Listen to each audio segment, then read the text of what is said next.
জান্নাতের কথা ভাবি, চোখের সামনে ভেসে ওঠে শান্তি, আলো, চিরস্থায়ী সুখের এক জগৎ। কিন্তু প্রশ্ন আসে, সবাই কি সেখানে সমান হবে? আমরা জানি পুরুষরা পাবে বহু হুর, কিন্তু নারীরা, তারা কি পাবে? আর যদি কেউ জান্নাতে যায়, তার প্রিয় মানুষ না যায়, তবে কি সে একা থাকবে? এমন অনেক প্রশ্ন যেগুলো শুধু মনেই নয়, হৃদয়ের গভীর থেকে আসে। আর আজ আমরা খুঁজব সেই সব প্রশ্নের উত্তর, যা কল্পনা থেকে নয়, কুরআন ও হাদিসের আলোকে, যুক্তির স্পষ্ট আলোতে। চলো হৃদয় দিয়ে শুনি আর সত্যটা বুঝে নেই। একজন পুরুষ জান্নাতে গেলে সে কতজন হুর পাবে? সহিহ হাদিসে এসেছে, প্রতিটি জান্নাতি পুরুষ পাবে অন্তত 2জন হুর। শহীদদের জন্য হাদিসে এসেছে 72 হুর। তবে এটি সংখ্যা দিয়ে নয়, বরং মর্যাদা দিয়ে বিবেচিত। হুর জান্নাতের একটি নিয়ামত, যা আল্লাহ তার বান্দার জন্য প্রস্তুত রেখেছেন। স্ত্রী জান্নাতে হবেন স্বামীর জন্য সবচেয়ে প্রিয়। স্ত্রী দুনিয়ায় যেমন অন্য স্ত্রীকে সহ্য করতে পারে না, জান্নাতে কিভাবে পারবে? দুনিয়ার অনুভূতি ও জান্নাতের অনুভূতি এক নয়। কুরআনে আল্লাহ বলেন, আমি তাদের অন্তর থেকে হিংসা ও কষ্ট দূর করে দেব। জান্নাতে থাকবে না কোনো ঈর্ষা, মানসিক যন্ত্রণা বা অপূর্ণতা।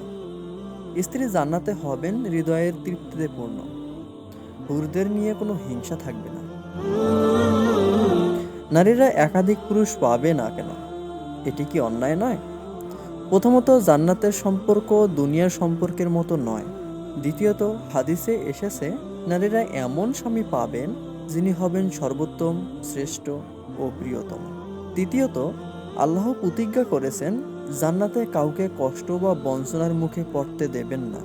হুরদের মতো আলাদা সৃষ্টির প্রয়োজন নারীদের নেই, কারণ তারা নিজেরাই হবেন হুরদের চেয়েও সুন্দর ও মর্যাদা সম্পন্ন। যদি নারী হয় জান্নাতি আর স্বামী হয় জাহান্নামী, তখন কি হবে?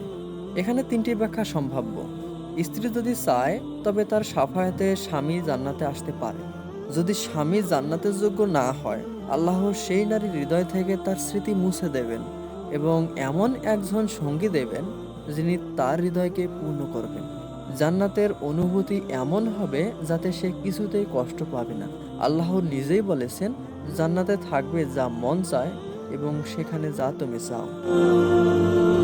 জান্নাতের অনুভূতি কি দুনিয়ার মতো? না, একদম নয়। দুনিয়ায় আমরা ভালোবাসি দেহ দিয়ে, জান্নাতে হবে রূহ দিয়ে। জান্নাত হবে এক পরিপূর্ণ শান্তির স্থান, যেখানে দুঃখ, কষ্ট, হিংসা, অপূর্ণতা বলে কিছু থাকবে না। কারো প্রিয়জন হারিয়ে গেলেও আল্লাহ তার মন পূর্ণ করবেন এমন ভালোবাসা, স্মৃতি, সুখ দিয়ে, যা অতুলনীয়। জান্নাত হবে ন্যায়, দয়া ও শান্তির স্থান। নারীরা কোনোভাবেই বঞ্চিত হবেন না, বরং তাদের জন্য থাকবে সবচেয়ে সুন্দর সঙ্গী, শান্তি ও আনন্দ। আমরা দুনিয়ার চোখ দিয়ে জান্নাতকে বিচার করতে পারি না। আল্লাহ প্রতিশ্রুতি দিয়েছেন, তোমাদের যা মন চায় আমি তা দেব।